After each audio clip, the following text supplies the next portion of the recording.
I am Avdesh sir from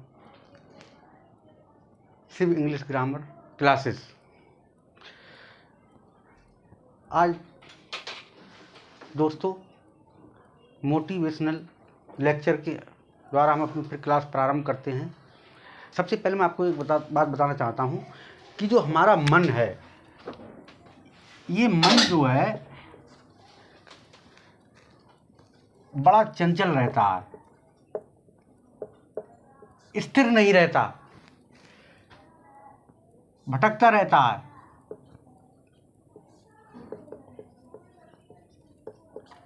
इसके अंदर हर समय कभी कभार गलत विचार भी हमारे मन में आ जाते हैं।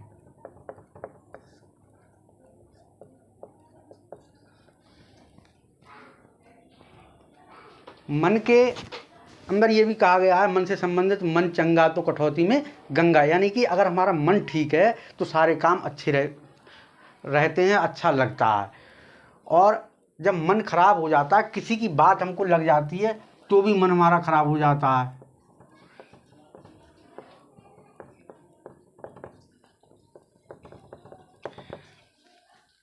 अब मैं आपको बताने वाला हूं कि मन के अंदर जो है कभी कभार अनावश्यक इच्छाएं पैदा हो जाती हैं। तो अब कितनी इच्छाओं का हम पालन करें, मन की कौन कौन सी बात को माने, तो ये सारी बातें जो हैं मन के अंदर आती हैं। तो इसको हम ठीक से कैसे रख सकते हैं? तो सबसे पहले हमें क्या करना चाहिए? एकाग्र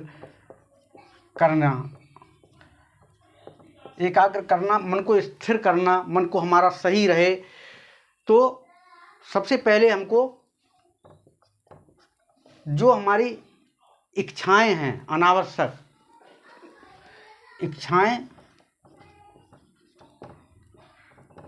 इच्छाओं को हम कम करें।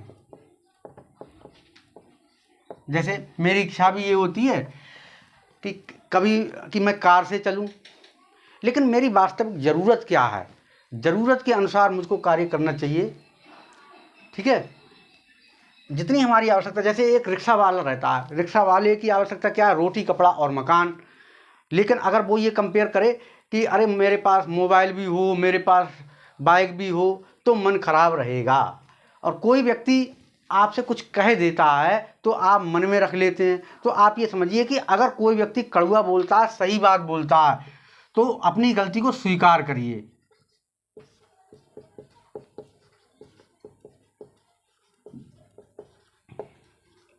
जैसे किसी ने ये कह दिया कि भाई तुम बहुत गधे हो, तो हो सकता है उसने सिचुएशन देखी हो, कोई ऐसा कार्य किया हो, तो आप उस बात को दिमाग में ना रखें।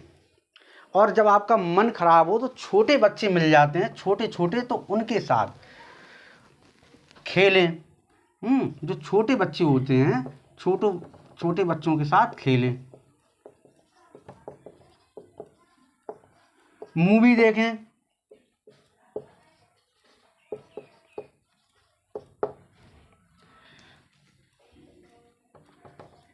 भजन वगैरह है, भजन या कोई सॉन्ग वगैरह गाएं।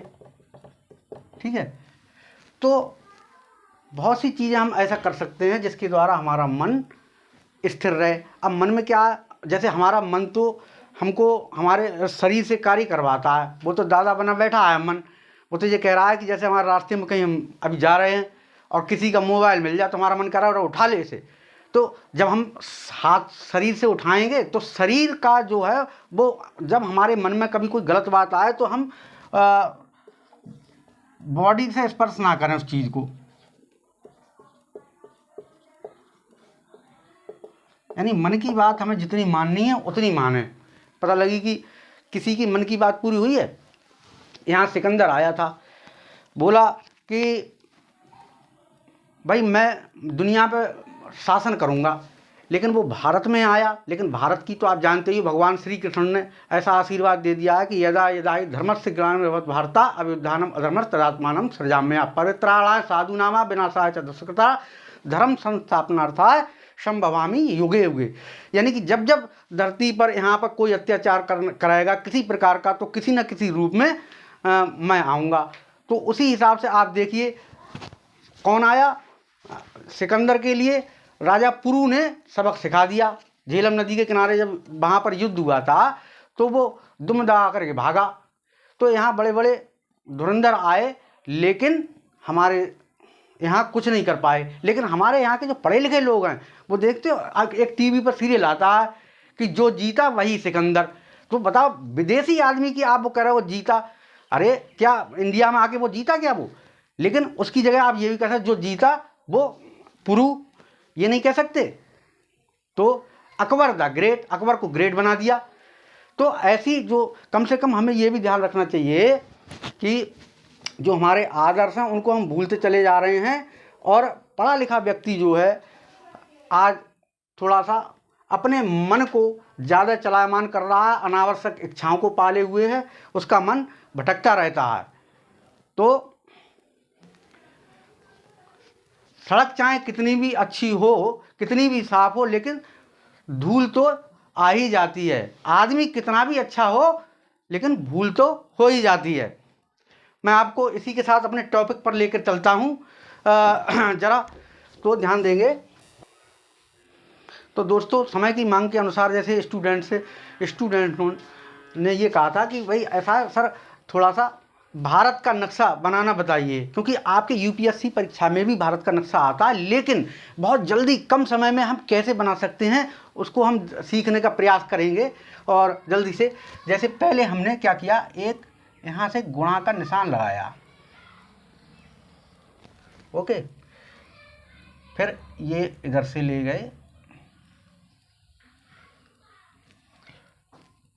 फिर स्वास्तिक बनाएंगे,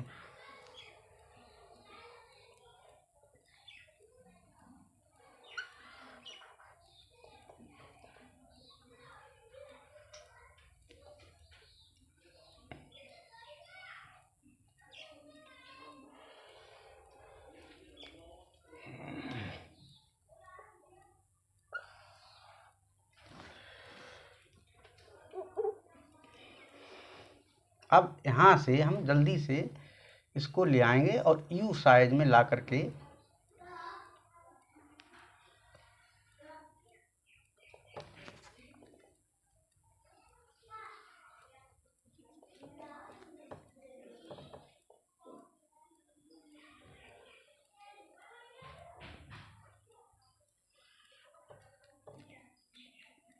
फिर इसको मिला देंगे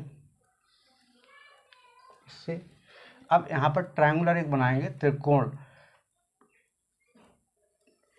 लेकिन अब इसको हम नहीं ले जाएंगे, थोड़ा सा यहाँ पर कम करेंगे, ये इतनी जगह। और उसके बाद में फिर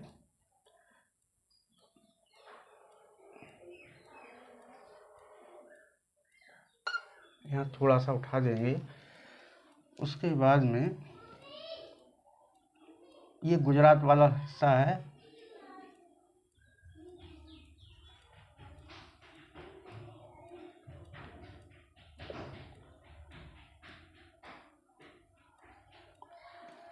ये यहाँ के इसके बराबर शामिल ला करके और ये यहाँ पर लाऊंगा। उसके बाद में फिर इसके लिए थोड़ा सा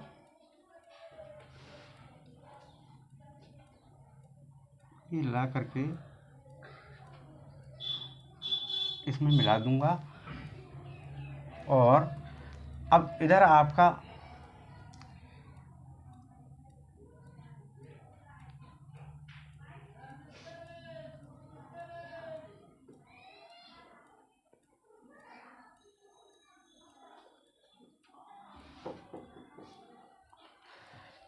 ये, और प्रयास करने के बाद में इसको यहाँ पर ये मिटा भी दूंगा।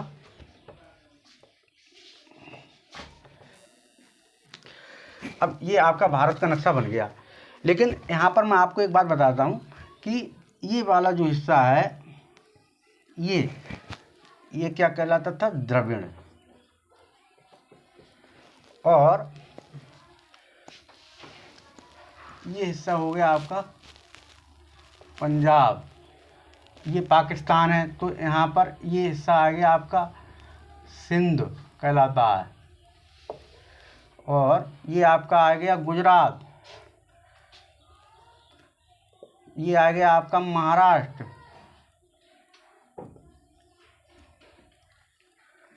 और ये आपका आ गया हिमालय पर्वत। और उत्तर प्रदेश की दो प्रमुख नदियां हैं, ये यमुना नदी है और ये यहाँ पर गंगा नदी है। और ये विंध्याचल पर्वत है यहाँ एमपी में, ये विंध्याचल है। ओके, अब आपका यहाँ पर ये है उड़ीसा, उत्कल इसे कहते थे पहले, उत्कल। बंग, अब ये बंगाल आ गया यहाँ पर। पहले क्या था कि ये बंगाल पूरा था, लेकिन अब इसके तीन अदर स्टेट बना दिए, 3-4 राज्य इसके छोटे कर दिए। ऐसे ही यहाँ पर ये 3 राज्य बन गए छोटे छोटे, तमिलनाडु हो गया और ये आपका यहाँ पर गोवा वगैरह हो गया। तो अब इसी को हम क्लासिफाई, जो पुराने समय में जब हमारा ये बना था, तो अब यहाँ से आप पढ़ेंगे पंजाब, सिंध, गुजरात, मराठा, द्रविड़, उत्कल, बंग, और ये विंध्य, हिमाचल, यमुना और ये गंगा। ये गंगा हो गई, ये यमुना हो गई। फिर एक बार दोबारा क्लैरिफाई करते हैं। पंजाब, सिंध, गुजरात, मराठा, ये महाराष्ट्र हो गया, मराठा, द्रविड़, उत्कल, बंग, बंगाल, बंग, ये हो गया। हाँ, पंजाब, सिंध, गुजरात, मराठा, द्रविड़, उत्कल, बंग, विंध्य, हिमाचल, यमुना, गंगा। अब हम इसके लिए अलग, अब ये आपका इतना हिस्सा अगर पढ़ा जाएगा तो क्या हो जाएगा, ये साउथ इंडिया पढ़ेंगे, ये नॉर्थ इंडिया हो गई, ये वेस्टर्न और ईस्टर्न इंडिया। तो अलग अलग ये हो गया मामला। लेकिन अगर हम इस पूरे का अध्ययन करेंगे तो क्या बन जाएगा, ये हमारा अखंड भारत। क्या हो गया, अखंड भारत। तो दोस्तों, अब इसके नए नए रोज टुकड़े हो जाते हैं, कहीं कोई सा राज्य बन गया, कोई सा बन गया। लेकिन जब उस समय ये हमारी शिक्षा व्यवस्था लॉर्ड मैकाले के अनुसार बनाई गई थी, तो वहाँ पर जो निर्धारण कर दिया गया था उन्होंने, अब जैसे टीचर लोग क्या करते हैं, अब मतलब पूरा नहीं बता पा रहे हैं, अभी कहो what is the difference between national anthem and आपका नेशनल सॉन्ग। ये भी IAS में आया है। आप देखिएगा कि राष्ट्रगीत में और राष्ट्रगान में क्या अंतर है। भाई, राष्ट्रगीत जो होता है वो जो हमारे देश के स्वतंत्रता सेनानी हैं, जिन्होंने देश को आज़ाद करने के लिए अपना पूरा बलिदान कर दिया था, प्राणों की आहुति लगा दी थी, तो उनकी श्रद्धांजलि के रूप में हम ये राष्ट्रीय गीत गाते हैं।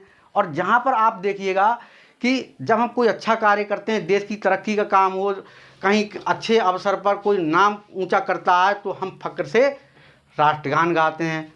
ठीक है, ओके दोस्तों। तो मैंने ये प्रयास किया था, और अगले उसमें समय की मांग को देख करके मैं आपको NEP के बारे में बताऊंगा। जो NEP राष्ट्रीय शिक्षा नीति बनी है, उसके बारे में भी आपको जानकारी होनी चाहिए कि राष्ट्रीय शिक्षा नीति सबसे पहले कब बनी थी, क्या है वो अगले उसमें पीरियड में बताऊंगा मैं आपको। ओके, थैंक यू, धन्यवाद।